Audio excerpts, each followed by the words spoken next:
Salut à toi. Alors, comment gérer les tempêtes émotionnelles de nos enfants? C'est une bien bonne question. Et ce qui est sûr, c'est qu'énormément de parents, de personnes, pensent qu'un enfant est capable de gérer ses émotions de la même manière qu'il ait 2 ans, 5 ans, 7 ans, 12 ans, 15 ans, ou bien même qu'il soit adulte. Or, c'est important de comprendre que, en fait, un enfant, on va dire qui a moins de 5 ans particulièrement, il ne fonctionne pas pareil au niveau émotionnel que nous adultes ou qu'un enfant même un petit peu plus grand. Alors, pourquoi? Pourquoi? Parce qu'il y a une partie du cerveau qui est, on va dire, la partie rationnelle, celle qui permet finalement pas de ressentir l'émotion, mais de gérer l'émotion, de prendre du recul. Et en fait, chez un jeune enfant, cette partie du cerveau, elle est immature. Elle est tout simplement quasiment inexistante quand le bébé naît et elle va se développer chez chaque individu jusqu'à ses 25, voire même jusqu'à ses 30 ans. Donc tu peux imaginer à quel point c'est immature quand un enfant a moins de 5 ans. Donc qu'est-ce que ça veut dire? En fait, ça veut tout simplement dire que quand ton enfant il est devant une frustration, quelque chose qui le met en colère, qui lui fait peur, qui l'agace, qu'il ne comprend pas, et bien lui, contrairement à toi, il n'est pas capable en fait de prendre du recul par rapport à ça. Donc immédiatement, il va être dans une émotion qui est extrêmement vive, vraiment forte, et avec en plus euh, cette incapacité à prendre du recul, essayer de l'analyser, la comprendre, voir comment la mettre à distance, les différentes possibilités qui éventuellement se présenteraient à lui pour réagir, tout ça, c'est pas possible pour ton enfant de moins de 5 ans. Donc je sais, parce que moi-même je l'ai expérimenté et ça m'arrive encore de ressentir ça, parfois quand on se retrouve devant une crise de colère, de frustration de son enfant, en fait, on est en train de se dire mais c'est pas possible. Il le fait exprès, il a envie de me mettre hors de moi, il me teste, ou voilà, on est dans en fait un schéma de pensée, on s'imagine que l'enfant fait exprès et qu'il a le choix. Donc c'est important de comprendre que non, l'enfant ne le fait pas exprès et ne le fait pas contre toi. En fait, il réagit comme il peut. Et comme il peut, quand un enfant a moins de 5 ans, en fait, c'est juste une émotion qui le submerge. Et moi j'aime bien appeler ça une tempête émotionnelle pour se rendre compte de ce que ça peut générer chez eux. Et donc cette tempête émotionnelle, c'est pas forcément par la voie rationnelle que tu vas pouvoir la calmer. Donc, est-ce que pour autant tu es condamné à vivre ces tempêtes émotionnelles pendant 5 ans? Euh, Oui et non. Oui, parce que tu vas pas changer le fonctionnement en fait, physiologique de ton enfant, mais non, parce qu'il y a quand même des choses que tu peux mettre en place dans ta relation avec ton enfant pour, on va dire, faire en sorte que ces tempêtes émotionnelles ne soient plus, on va dire, des petits coups de vent que des tempêtes. Alors, ce que je te propose, c'est d'aborder ça en 8 points. Donc, comme je n'ai pas mémorisé mes 8 points, je vais regarder mes notes en même temps. Donc, le tout premier point que je te propose pour l'aider, c'est tout simplement en fait d'être dans une présence, si tu veux, qui soit rassurante et affectueuse. Alors, je te parle de ça au sens large, hein, pas forcément au moment de la colère, même si au moment de la colère, ça peut aussi être pertinent en fait de tout simplement proposer tes bras, un câlin, une présence bienveillante et qui elle-même ne parte pas dans un élan de colère. Je sais que c'est plus facile à dire qu'à faire selon les situations, mais en tout cas quand c'est possible et dans la vie en général de ta famille, avoir cette présence douce, tendre, bienveillante, affectueuse, ça va aussi en fait aider le cerveau de ton enfant à maturer de manière plus vite. Et donc tu vas l'aider à développer sa capacité devant l'émotion, sa capacité, si tu veux, à ne pas en faire quelque chose de monstrueux et effrayant. Si tu lui apportes de la douceur, de l'amour, il sait que aussi il y a ça qui peut venir tamponner la tempête émotionnelle quand elle survient, quand il la ressent. Donc ça, c'était le premier point. Le second que je te propose, c'est pareil, il est vraiment extrêmement simple et c'est du bon sens même, je dirais, mais c'est de respecter dès son plus jeune âge et même quand il grandit, les besoins physiologiques de ton enfant, c'est-à-dire son rythme et ses besoins, les besoins de son corps, donc en termes de sommeil, c'est-à-dire le coucher tôt pour qu'il ait suffisamment de temps pour dormir la nuit. S'il a besoin de faire la sieste, lui permettre d'avoir ce temps et un endroit calme pour pouvoir faire sa sieste dans de bonnes conditions. Son alimentation également, être sûr de lui apporter tout ce dont il a besoin, à la fois en termes de nutriments, de vitamines, etc., avec une alimentation variée, saine, inviter ton enfant à manger régulièrement des légumes, s'il n'aime pas, à regoûter, à le préparer d'une autre façon, pour s'assurer que tu réponds à ses besoins physiologiques. Alors pourquoi les besoins physiologiques? Eh bien à nouveau, tout simplement pour que ton enfant apprenne à connaître son corps. Plus toi tu lui donnes la possibilité en fait de grandir et d'évoluer et de s'épanouir en respectant ce dont il a besoin, plus il va être conscient lui-même de ce dont il a besoin. Et l'être de manière générale dans sa vie lui permettra ensuite de l'être de manière plus précise face à une émotion. Le troisième point, cette fois, donc, il est plus cette fois de l'ordre de la colère que parfois nous, on peut ressentir face aux tempêtes émotionnelles des enfants.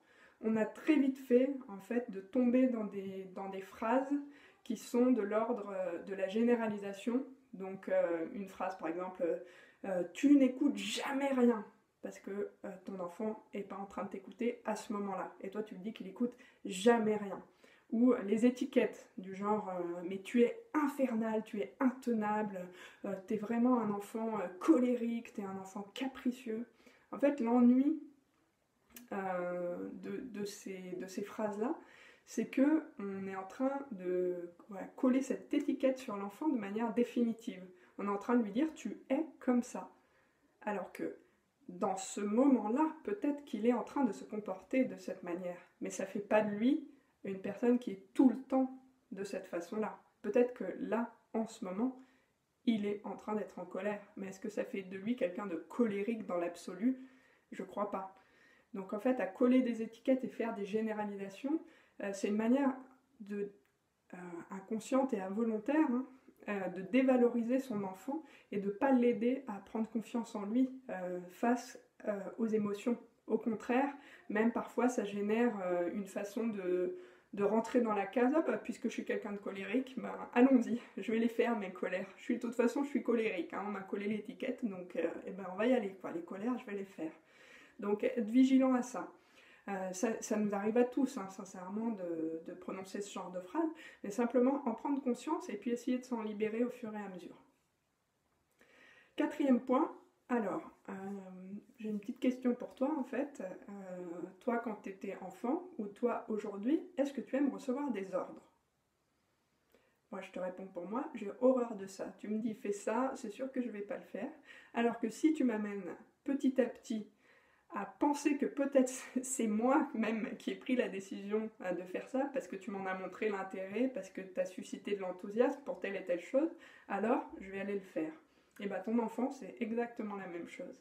Donc je t'invite, dans les moments où peut-être tu es en train vraiment de commander, sergent chef, sergent parent, sergent papa, sergent maman, et que tu es en train d'attendre de ton enfant en fait, qui se comporte comme un bon petit soldat qui répond à tes ordres. Essaye de voir comment peut-être tu pourrais transformer ces ordres en enthousiasme en fait. Essayer de transmettre un enthousiasme pour la chose que tu es en train de demander à ton enfant par ton attitude, donc par la façon dont tu en parles, par la façon dont toi-même tu vas vers cette action et voilà, essayer de générer en fait de la collaboration à travers cet enthousiasme. On arrive, je m'y perds un petit peu dans mes points, on arrive à notre cinquième point, c'est ça. Donc ça rejoint un petit peu le point précédent. Cette fois, l'idée, c'est aussi dans ton comportement, en fait, d'être un exemple. Donc, c'est-à-dire être capable, puisque là, le nœud du problème, ce sont les tempêtes émotionnelles de ton enfant, qu'il n'est peut-être pas encore capable de mettre des mots dessus, de prendre du recul parce que il n'a pas encore cette capacité rationnelle à le faire. Lui montrer l'exemple, commencer à lui montrer en fait comment c'est possible de faire en exprimant aussi ce qu'on ressent. Donc, ton enfant est en train de te faire une crise monumentale, tu sens toi-même que tu commences à être hors de toi. Pourquoi ne pas exprimer à ton enfant ce que tu ressens? Par exemple, lui dire, là, quand je te vois dans cet état de nerfs, à te rouler par terre et à te mettre dans cet état alors que je t'ai simplement demandé de mettre tes chaussures, ça, moi aussi, c'est en train de me mettre en colère. Et là, je sens que je vais avoir besoin d'aller m'isoler dans une autre pièce pour me calmer. J'en ai besoin. Voilà. Tout simplement, en fait. Tu expliques ce qui se passe pour toi. Je te dis pas que ça va calmer ton enfant, mais en tout cas, tu es en train de lui expliquer déjà que toi aussi, tu as des tempêtes émotionnelles qui arrivent à l'intérieur et que toi, tu as trouvé ta façon de gérer cette émotion et que ta façon à toi de faire, c'est telle façon. T'es pas en train de lui dire tu devrais aussi faire comme ça pour te calmer, tiens, va donc t'isoler dans ta chambre, ferme bien la porte que je t'entende plus et puis tu te calmes tout seul. C'est pas ça en fait. L'idée c'est par l'exemple de lui dire face à telle émotion, c'est possible de faire comme ceci et moi, quand je ressens ça, je fais ça. C'est tout. Fais confiance en fait à ton enfant que ça va faire son chemin petit à petit. Si tu prends l'habitude d'exprimer régulièrement ce que toi tu ressens en fait, eh bien voilà, en grandissant, il va aussi prendre exemple là-dessus et peut-être tout seul en fait essayer ces solutions qu'il a entendues par différents adultes, par toi, par ton conjoint, ta conjointe ou par d'autres. Et petit à petit finalement se faire ses armes face à ces tempêtes émotionnelles auxquelles il peut être confronté. On arrive à notre point 6. Là aussi, encore une fois, c'est un point un petit peu préventif. C'est pour parler des émotions avec tes enfants, utiliser des outils qui soient adaptés à lui. Donc, pourquoi pas des livres, pourquoi pas des jeux. Je ne sais pas si tu connais aussi l'outil de la roue des émotions. Donc il y a des versions pour adultes avec les mots écrits, mais il y a aussi des versions pour enfants avec les petites têtes de smiley en fait, où l'enfant peut dire bah là je me sens comme ça, comme ça, comme ça. Et du coup inviter assez régulièrement ton enfant en fait à parler de ce que c'est les émotions. Alors je sais que moi avec ma fille, le livre vraiment qu'elle a adoré, et en plus ils ont travaillé dessus à l'école, donc ça l'a bien aidé. C'est La couleur des émotions.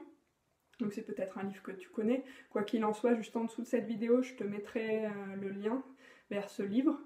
Donc c'est assez sympa, c'est un petit monstre en fait qui change de couleur au gré de ses émotions.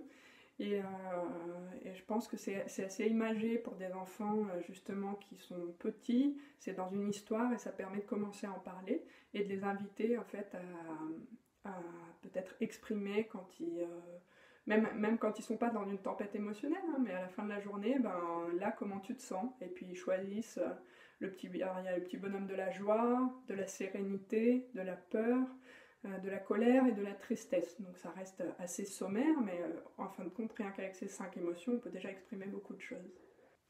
Alors, le 7e point que je te propose, il va un petit peu dans le même sens, c'est pour inviter ton enfant à exprimer ce qu'il ressent assez régulièrement, c'est de lui demander son avis. Lui demander son avis très régulièrement sur le quotidien, quoi. Son avis sur ce qu'il vient de manger, son avis sur la journée, son avis sur tel vêtement, son avis sur tel dessin. Voilà, lui demander régulièrement ce qu'il pense de telle ou telle situation et simplement qu'il soit capable de dire j'aime, j'aime pas, je suis content, je suis pas content, avec ses mots à lui et de manière très simple, mais l'inviter à développer ça au maximum pour petit à petit se rapprocher en fait de ce lien entre émotion et qu'est-ce que je fais de cette émotion. émotion et quand est-ce que cette émotion survient. Et petit à petit, finalement, nourrir ce rationnel qui pourrait aller autour de l'émotion, même si la maturité de cette partie du cerveau n'est pas encore là, commencer à le nourrir pour, pareil, favoriser en fait la maturité de cette partie du cerveau. Et le tout dernier point auquel je tiens beaucoup et dans lequel je reviens dans de nombreux articles sur parents en équilibre ou bien dans mes vidéos, c'est faire preuve de bienveillance envers toi-même et envers ton enfant. Dire que ton enfant ne sera jamais parfait, donc des tempêtes émotionnelles, il en aura. Tu ne seras jamais parfait et des réactions émotionnelles à ces tempêtes émotionnelles, tu en auras aussi. Donc même si tu mets en place tous les points dont on vient de parler, et aussi de l'indulgence envers toi-même, et tu vas pas tout réussir du premier coup. Il faut accepter de mettre en place les choses les unes après les autres, progressivement, et laisser le temps aussi à ton enfant de se familiariser avec tout ça. C'est nouveau pour toi, c'est nouveau pour lui, ou peut-être que c'est moins nouveau, peu importe.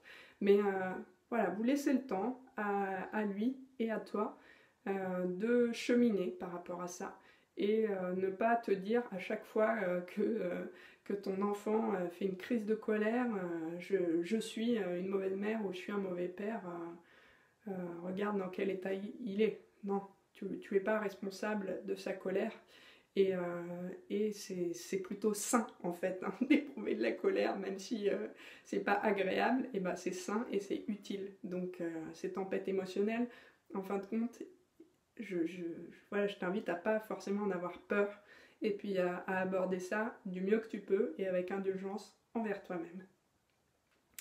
Voilà, alors j'espère que cette vidéo t'a convaincu que ton enfant, quand il fait une crise de colère, n'est pas en train de te tester, de vouloir te faire tourner en bourrique ou de t'énerver et te mettre plus bas que terre. Donc c'est pas ça le but de ton enfant. D'ailleurs, il n'a pas de but quand il se met en colère, il est simplement en train de ressentir quelque chose qui vient vraiment de l'intérieur et qui monte et qui l'envahit.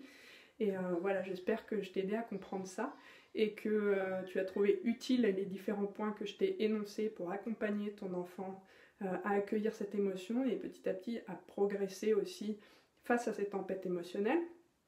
Et si tu as envie de recevoir davantage de conseils et d'astuces qui vont dans ce sens, je t'invite à t'abonner à cette chaîne YouTube, donc là en appuyant sur la cloche juste en bas de cette vidéo, et pourquoi pas également sur le site de parentsenéquilibre.com à la newsletter pour recevoir eh bien, les articles, les dernières astuces que j'ai à te proposer dans cette aventure extraordinaire qu'est la parentalité. Voilà, je te dis à très bientôt dans une prochaine vidéo, et puis alors on se retrouve tout de suite sur parentsenéquilibre.com. Ciao ciao!